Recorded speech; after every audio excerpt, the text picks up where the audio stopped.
Oui, veuillez vous présenter. Donc bonjour, je suis Astudia, présidente du Women's Investment Club Sénégal. Est-ce que vous pouvez nous parler de cette seconde édition de ce Forum Université Sénégal? Alors, la seconde édition du Forum de l'investissement au féminin a eu lieu les 5 et 6 novembre à Dakar.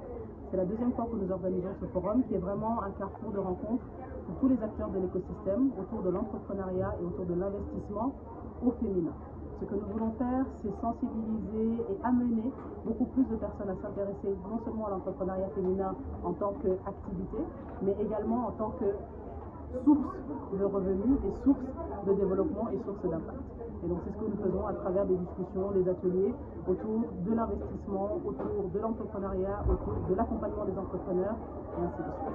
Donc, sur les 2 journées, nous avons mobilisé déjà en termes d'intervenants plus d'une 50aine d'intervenants qui sont intervenus sur des panels, sur des ateliers, mais nous avons eu plus de 800 personnes qui sont venues sur ces 2 journées à la Zalaï. Ces 800 personnes ont pu assister à des panels, ont pu assister à des ateliers, ont pu également visiter des stands d'exposants et d'entrepreneurs. Et donc vraiment, nous sommes très fiers et très contentes de cette forte mobilisation pour notre événement. Voilà, vous l'avez dit, et je pense que quelqu'un a dit que les femmes représentent presque plus de 52% de la population au Sénégal. Donc elles sont là, elles sont actives et elles n'ont pas besoin qu'on leur dise d'être en activité. Ce dont elles ont besoin, c'est qu'on mette en lumière ces activités-là et surtout qu'on les aide à grandir.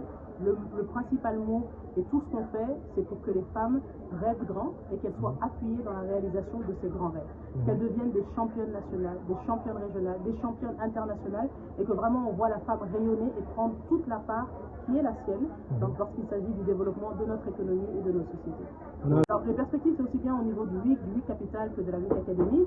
Au niveau du fonds, par exemple, on est en train de lever un second fonds de 30 millions d'euros qui sera à destination des femmes entrepreneurs au Sénégal et en Côte d'Ivoire. Donc nos perspectives, c'est de pouvoir continuer notre initiative, de pouvoir ramener plus d'investisseurs dans ce domaine-là. Et nous, en tant que WIC et en tant que femmes investisseurs, on sert de catalyseur et de fondation, je dirais. Du coup, le WIC existe depuis 2016. On a 99 membres au Sénégal, 50 en Côte d'Ivoire. On a investi dans 10 entreprises à travers la WIC Capital et on a accompagné plus de 400 entrepreneurs depuis 2000.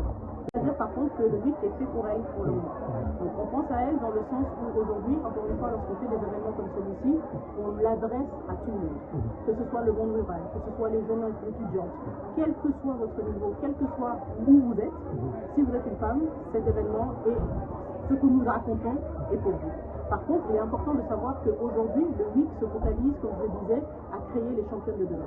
Ce que ça veut dire, c'est qu'on ne peut pas encore travailler de 0 à 1 ou de 1 à 2. On se focalise sur 2 à 3, 3 à 4. Et c'est un choix clair qu'on fait parce qu'on se dit que c'est en tirant ces championnes-là qu'elles vont, dans leur chaîne de valeur, à travers les actions, tirer également les femmes qui sont aujourd'hui en zone rurale. Je vous donne un exemple, une entreprise qui fait de l'agrotransformation. Si elle est accompagnée par le WIC, elle va non seulement impacter ses produits et ses clients, mais elle va également impacter tous les fournisseurs, qui sont souvent des femmes des zones rurales, qui sont en train de travailler pour cette entreprise-là. Donc lorsque vous aidez la tête, je dirais, c'est la locomotive qui fait que tout le wagon et tout le train est tiré. Alors, on n'émigre pas en Côte d'Ivoire. Comme je disais, le WIC a été créé au Sénégal en 2016. Il a été créé en Côte d'Ivoire en 2018. Au Sénégal, on est 99 membres. En Côte d'Ivoire, on est 50 membres. Donc l'idée de faire un forum en Côte d'Ivoire, c'est aussi de donner la visibilité à nos sœurs ivoiriennes. Et bien sûr, de la même façon que nos sœurs ivoiriennes sont venues à notre événement, nous, Sénégalaises, allons aussi à leur événement. Comme je le disais aussi, ça ne veut pas dire qu'il n'y aura pas d'événement au Sénégal. Il y a peut-être un événement de plus petite taille, et celui des grandes envergures sera en Côte d'Ivoire.